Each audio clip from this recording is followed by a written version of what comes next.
To deceive the people for the purpose of exploiting them. To enslave them and delay their progress or prevent it if possible. Such is the crime of black magic.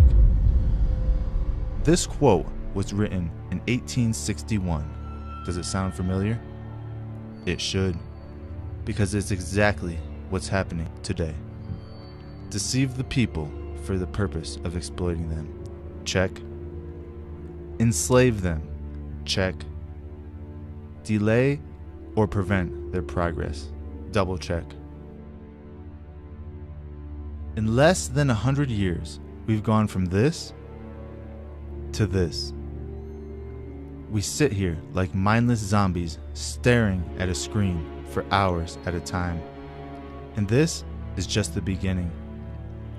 There is a global syndicate of underground black magicians who have been steering the course of history from behind the scenes since the beginning of time.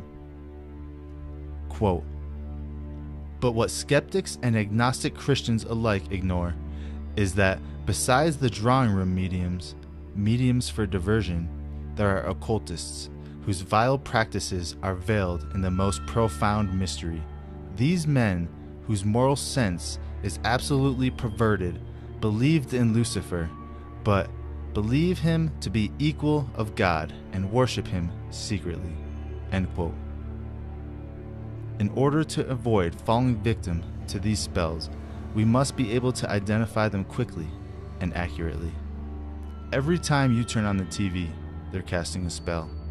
Modern-day witches and occultists cast spells through a variety of methods, most of which are hidden in plain sight for all to see, yet they go completely ignored by the general public. One of the most common forms of black magic we are subject to is called lesser magic. Lesser magic, in its most basic form, is the implementation of the magician's will through the use of applied psychology and manipulation tactics. Thing is, you speak for a consensus of reality which is acceptable. We speak for one which at this point in history is not acceptable. So it's just a question of who manipulates the media, who has the most money to put their reality forth. A 49-year-old unidentified man went berserk last night. Where does she get her view of the world? Shotgun. 14 people are dead, including 3 Who will be her children. role models? Never been a better time to buy. What values will she have? Whose child is she? Yours or the network's?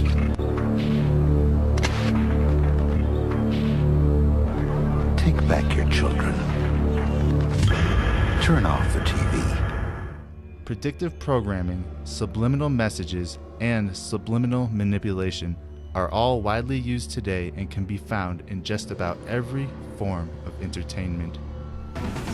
Right now on Fox 5 News at 10. Back we are now with a Fox 5 News exclusive. A message of hate found at a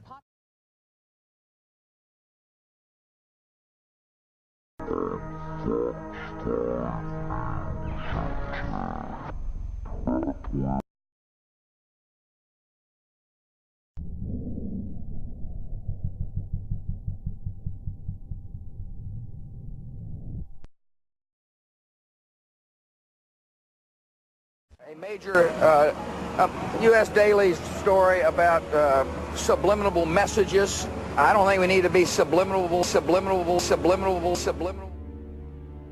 Have you ever been fascinated by something? A movie, a TV show, a music video, a painting, or a song? If you answered yes, there is a high likelihood that you have fallen victim to lesser magic. Quote, "The word fascination has an occult origin. Fascination was a term applied to the evil eye. To fix a person's gaze, in other words, fascinate, was to curse them with the evil eye." End quote. Now, there are two main schools in modern occultism: practical Kabbalah and Eastern mysticism. With many offshoots, most of them will fall under these two categories. The Kabbalah can be seen as the actual science of the occult. It is the secret theology that boils down to a few basic principles, and they are all satanic in nature. You see, Kabbalists believe that our God, Yahweh, the God of Israel, and Jesus Christ himself are the embodiment of evil, while worshiping Lucifer as the true God of creation. It's the exact same upside-down theology that was presented to Eve in the Garden of Eden. Isaiah chapter 5 verse 20. Woe unto them that call evil good, and good evil, that put darkness for light, and light for darkness, that put bitter for sweet, and sweet for bitter. The Kabbalah teaches magic, or the art of intercourse with spirits and supernatural beings. One cannot be a convinced Kabbalist without soon becoming a magician and devoting oneself to the practice of occultism. Not that all Kabbalists or magicians practice all the different branches of occultism. Some of them are used by charlatans for the exploitation of a superstitious persons, but a great many, precisely the most criminal and perverse, are observed in the hidden dens of modern Luciferians." End quote. Ritual magic has two major disciplines. Now keep in mind that all of these methods are considered an abomination to God and should be avoided at all costs. First is divining magic. Divining magic consists of the following: astrology, which is divining the future from the stars through the use of horoscopes; aeromancy, which is divination by the study of aerial phenomenon, specifically cloud formations; palmistry, divining the future from reading the lines on one's palm; hydromancy, divination by studying liquids and how they are affected by thoughts and words; anthropomancy, which is a, quote, horrible, savage abomination and consists of disemboweling a human being, then spreading out the entrails for the purpose of divining the future. Druids in ancient Britain were said to consult their gods by looking into the entrail of their captives. End quote. Pyromancy, divination by fire; onirocritics, which is divining the future through dream interpretations; and finally we have cartomancy, which is divination by cards. Now we move on to operative magic. Luciferians worldwide have been using these methods since the beginning of time. These rites are easy to identify as they all share the same basic principles. The first on our list of operative magic is alchemy. Originally called Hermetic science, named after the god Hermes, alchemy uses spiritual power to physically change or transmutate one thing into another. Historically, it was used to create elixirs and potions that were supposed to, quote, increase a person's life. Next up, we have mesmerism. Magnetic mesmerism is the black magic equivalent of MK Ultra. Using sorcery, one is able to gain control of a person's mind, implanting whatever thoughts and ideas they deem necessary. The aim is a fractured personality which can be turned on and off at will, essentially creating a golem which does the deed of the magician. This is found in the majority of SRA victims. Next we have necromancy and theurgy. Necromancy is the practice of evoking the spirits of the dead, and theurgy is his supernatural assistance in the life of a living person. Quote, "The experience of theurgy and necromancy are always disastrous to those who indulge in them. When one has stood on the threshold of the other world, one must die, and almost invariably under terrible conditions. First, giddiness, then catalepsy, followed by madness. It is true that the atmosphere is disturbed, the woodwork cracks, and the doors tremble and groan in the presence of a certain persons after a series of intoxicating acts. Weird sounds, sometimes bloody signs, will appear spontaneously on paper or linen. They are always the same and are classed by magicians as diabolical writings. The very sight of them induces a state of convulsion or ecstasy in the medium who believes themselves to be seeing spirits. Thus, Satan, the spirit of evil, is transfigured for them into an angel of light. But before they will manifest, these so-called spirits require sympathetic excitement produced by sexual intercourse on the part of their devotees. Hands must be placed in hands, feet on feet. They must breathe in each other's faces. These acts often are followed by others of an obscene character. The initiates, reveling in these forms of excess, believe themselves to be the elect of God and the arbiters of destiny. They are the successors of the fakirs of India. No warning will save them. Theurgy is the highest degree of occultism. Necromancy is limited to the summoning of dead souls, but the Theurgists of the 19th century evoked the entities qualified by them as genii, angels of light, exalted spirits, spirits of fire, etc. In their meetings scattered throughout the world, they worship Lucifer. The three mysterious letters J, B, M that the common initiate sees in Masonic temples are reproduced in meeting rooms of the Luciferians, but they no longer mean Jachin, Boaz, Mahabone, as in the lodges. In Theurgy, these three letters mean Jesus, Bethlehemitus, Malicticus. Theurgy is therefore pure Satanism, end quote. Moreover, it is important to note that Kabbalists admitted to the mysteries of Theurgy never mention the word Satan. They look upon certain dissident adepts who invoke the devil under the name of Satan as heretics, whose system they call Goeity or black magic. They call their own practices Theurgy or white magic, end quote. They go by many names and claim separation from each other based on fundamental differences. However, they're all initiates of ancient Babylonian mystery schools, practitioners of the kindred rites. They deliberately glorify Lucifer as the principle of good while believing our God, Yahweh, as the principle of evil. This ideology can be found in many different belief systems, and it exposes them for who they really are.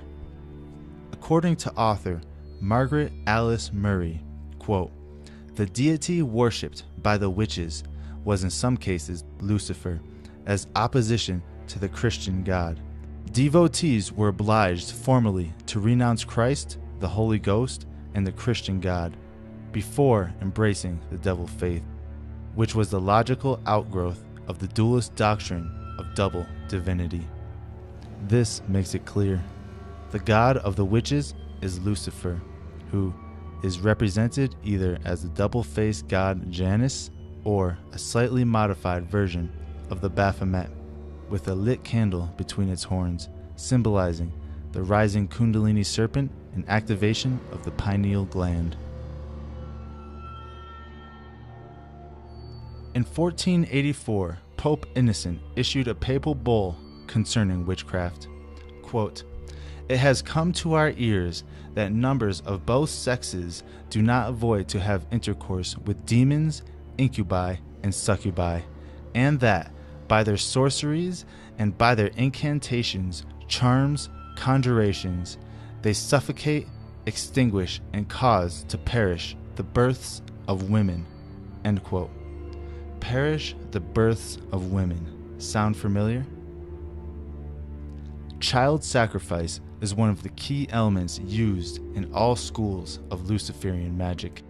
It is the main source of power for these people and continues right up into the present day.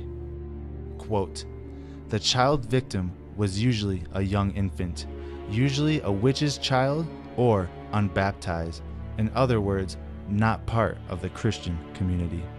This last is an important point and is the reason why unbaptized children were considered to be in greater danger from witches than baptized." End quote. The subject of child sacrifice is far too extensive for this short video, and it will require its own in-depth investigation. So, for now, let's move on. One of the most important aspects of all magic is the acquisition of supernatural power and the ability to influence the natural world through these powers. One of the main ways they do this is by calling upon the spirits for assistance. We know them as unclean spirits, but they're referred to as elemental spirits by the occultists. Elementals, or, quote, dwellers on the threshold, are spirit beings who require blood to manifest their ethereal body, which is formed by the very vapor of the blood itself. This is the reason why blood sacrifices were often burned to vaporize the blood, allowing it to be absorbed by the elemental spirit. Quote, they are the incubi and succubi, the monstrous children of impure dreams. When sufficiently condensed to be visible, they are only a vapor, colored by the reflection of a picture, and having no independent life. They imitate the life of him who evokes them, as the shadow does the body. These elementals draw the vital heat from a person's in good health and quickly exhaust those who are weak. That is why one feels a chill of the atmosphere when approaching a medium who are persons possessed by these spirits that will never manifest in the presence of anyone able to unveil the mystery of their monstrous birth. End quote. Now that we've exposed their methods, let's take a quick look at their rise to political power. The year was 1592, and the North Berwick witches are tried for treason. During the trial, it was exposed that their Grand Master Witch, Frances Stuart, who was the Earl of Bothwell, attempted to remove King James of Scotland with the use of ritual magic. When he failed, his coven and himself were arrested, tried, and hanged. Lady Queensborough writes, quote, studying the history of the Mopses in 1761, we find its members adorned with the distinctive garter of the witch, performing the ceremonial kissing of the devil's tail as part of the ritual of 18th century masonry.